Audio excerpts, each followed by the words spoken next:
Adam's optimistic, he's well-mannered. He is well-schooled in the gentlemanly virtues of dancing, languages, boxing. He knows nothing of cynicism, but he's not without a backbone.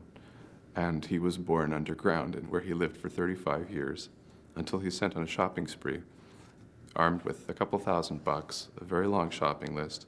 And at the very end of his shopping list is a woman.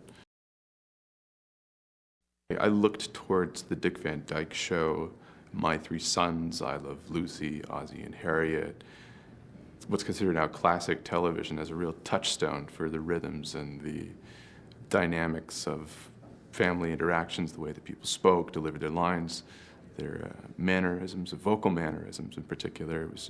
It's essential. I was thrilled to be working with Christopher Walken and Sissy Spacek because I think that casting against type is always more effective than maybe going with an obvious choice in a role. And Christopher is, as we know, Hugh Wilson describes him as playing jazz when he performs and delivers his lines, and I'm in agreement with him too. You never really know what he's going to do from take to take, so it's always fresh, very interesting, and a bit out there, just in the same way that the whole world of Blast from the Past is too.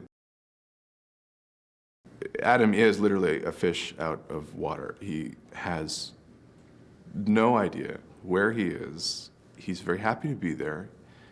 He's like a tourist with an open ticket.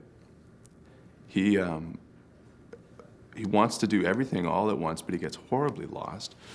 And he needs a guide. He needs an emissary of sorts. And thankfully, he lays eyes on the most beautiful creature he's ever seen, and that's Eve, played by Alicia Silverstone, who is the quite polar opposite of who he is. She's a very contemporary woman.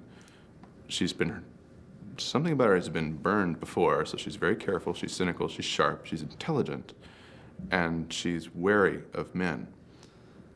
As Adam knows nothing of these things, he's like a puppy dog to her, and then later, more of a guardian angel.